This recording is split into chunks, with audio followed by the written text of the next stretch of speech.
Good morning to all our viewers and welcome to the Government Information Center. We are coming to you live from the MICT-Kavango East Regional Office. I'm your host, Belinda Kulatau. So during a stakeholder engagement meeting by the Ministry of Health and Social Services in the Kavango East region last year, November, the ministry revealed that whilst conducting a routine surveillance check, sewage samples collected from a sewage pond in the region's Ndamatu location yielded positive results for the polio virus on the 13th of November 2025. Even though no cases have been reported to date, as a preventative measure, the ministry took action by carrying out a nationwide polio vaccination campaign. So the first and second rounds are already done, and today officially marks day one of round 3. Joining us in studio to tell us more about the campaign is Mr. Petrus Haita, Chief Program Officer from the Ministry of Health and Social Services.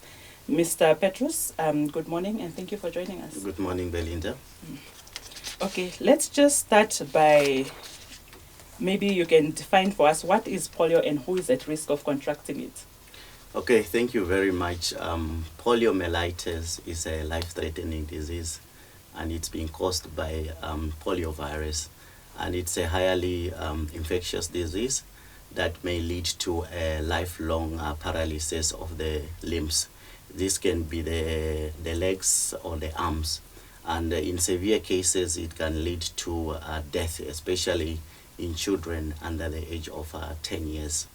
And also this is a disease that can be passed from one person to another person through oral fecal. And also it can be through cough and sneeze. You know, when somebody coughs and then sneeze, there are some droplets that comes out, and if somebody inhales those droplets, then the person can contract this disease. And the people that are at risk of contracting this disease are the children that are not immunized, and also those ones that are not fully immunized. And this is a disease where once a permanent paralysis has occurred, there is no cure for it. But the good thing is that we have a vaccine that can prevent or protect children against this disease. Okay. So you have just answered that there's no cure for it, but then what are some of the symptoms that one can look out for? Okay. There are times where someone cannot show signs and symptoms, but this person can still pass it on from one person to another person. However, in some cases, there are those that will show signs and symptoms such as fever, such as stomach cramp, nausea and vomiting, and sometimes sore throat.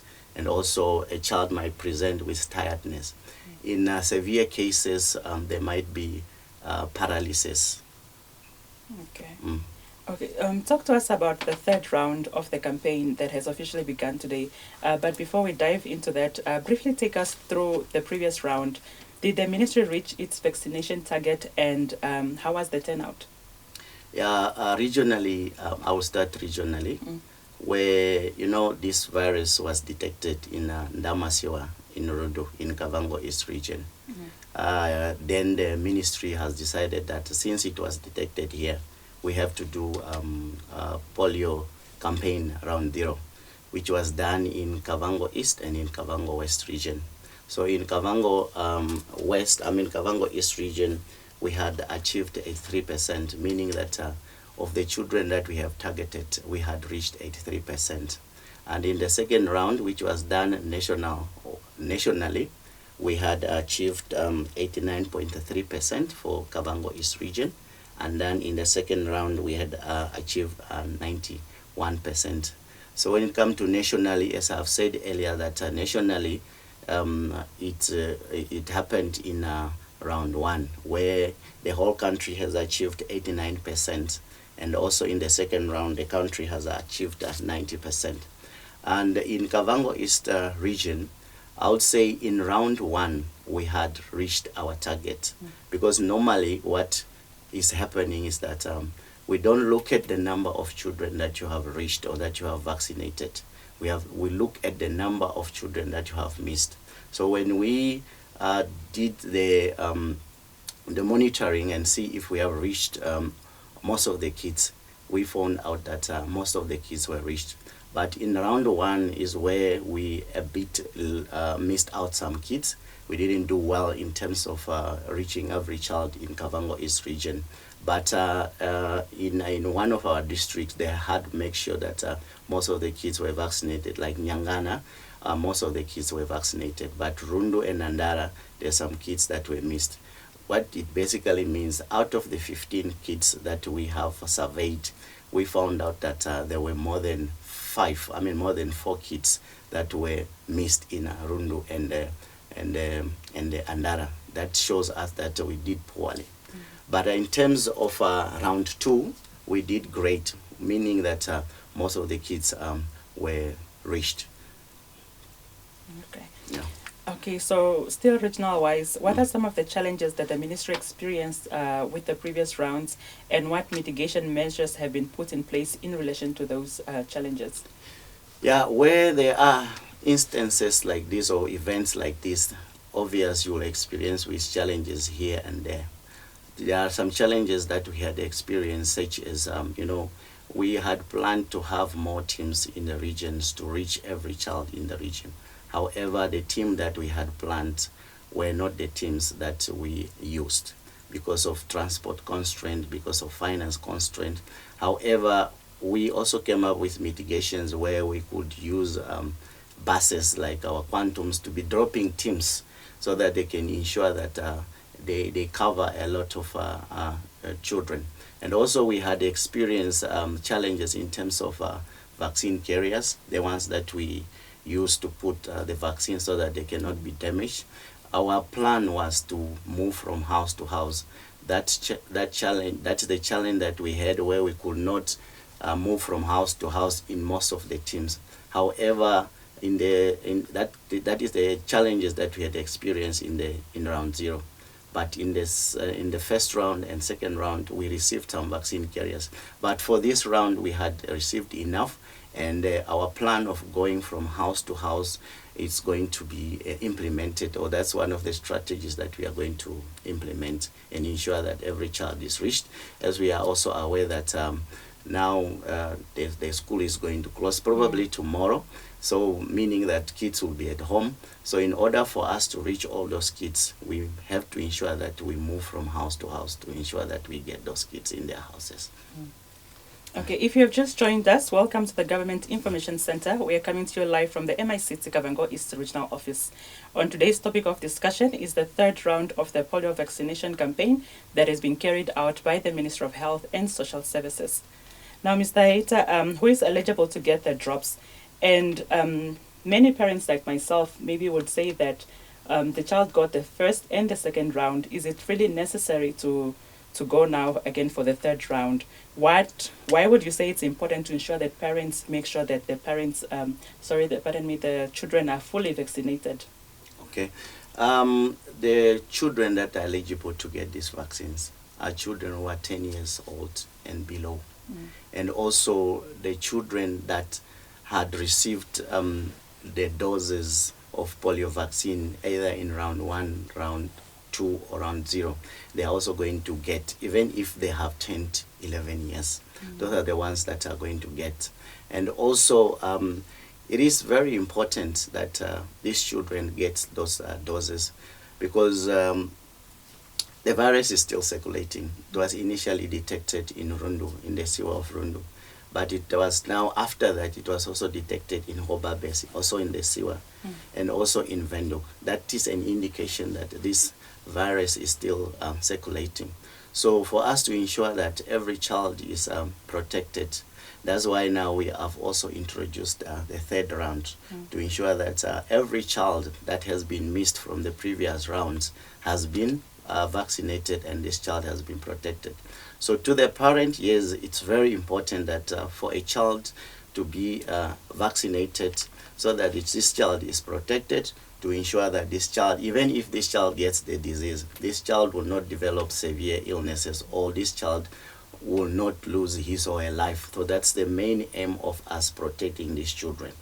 The virus is circulating. It means that if a child is protected, once the child gets that virus, it will not harm that child because the child is already protected. And also, once the child is protected, or once many children are vaccinated, which means that this will also protect those that were not vaccinated. That's what we call as a herd immunity.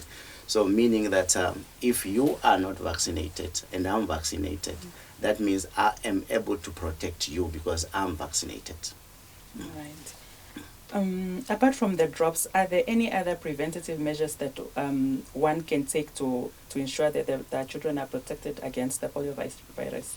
Yeah, there are other precautionary measures that people in the communities can do, or people in our household can do, or in the country can do, such as, like I've said, this is an oral fecal disease. A disease that can be transmitted through oral fecal. So whenever we are preparing our food, we are supposed to wash our hands with running water, not water on the basin, but it should be running water and should be for 20 seconds. And also, when we go to the toilet, we are supposed to wash our hands also. And then after using the toilet, we are also supposed to wash our hands. And for the mothers that are breastfeeding also, before they start breastfeeding or feeding their children, they are also supposed to wash their hands. And also, we are supposed to use either pit latrine or the toilets when we are helping ourselves. And for those that do not have toilets, and maybe they are using the bushes, the advice is that they should dig a hole. Once they are done, then they can cover the fusses. So that is one of the ways that we can use to protect ourselves from poliomyelitis also. All right. Finally, where can the parents take the children to get the polio drops? Okay, in Kavango East region or countrywide, all the facilities are operating from 8 to 5. So they can take their parents to their nearest health facilities. And also there are teams that are going into their villages. So the advice is that they should be able to listen to the radio. They should also be able to, maybe those ones that are using smartphones, they can be able to look at their WhatsApp and see where or when will their villages be visited. We have also informed the headmen and the VDCs in the communities that are also helping us to sensitize people in the community on when will the team be in their villages. All right. Any other additional information that you would like to share with our viewers regarding the campaign? So what I want to inform or emphasize is that prevention is better than cure. If a child is protected, that child will ensure that that child will be a healthy child. And remember, these are the children. The children of today are the leaders of tomorrow. We would want the leaders who are in a good health status. We don't want to have people that are disabled due to a disease that could have been prevented. So that's why it's very important that parents, once you know that the teams are coming in your villages, please bring your children so that they can be protected. And also to the parents, where, especially in towns, when you hear that there are people that are knocking at your door at your house and they are from Ministry of Health and they are there for the purpose of vaccinating your children, please open them, help them, so that we can be able to protect the children of this country. All right, that was Mr. Petros Haita from the Ministry of Health and Social Services here in the Kavango East region, telling us about the third round of the polio vaccination campaign that has officially started today. Before we close, please do remember that the polio virus can be deadly, and indeed prevention is better than cure. So to all the parents and guardians, please ensure that you take all the children that are under the age of 10 to the nearest clinic so that they can get the polio vaccination, which is running from today until Thursday this week. With that being said, thank you for tuning into this week's GIC session. From myself, Belinda Kulatao, and the rest of the team, it's goodbye for now.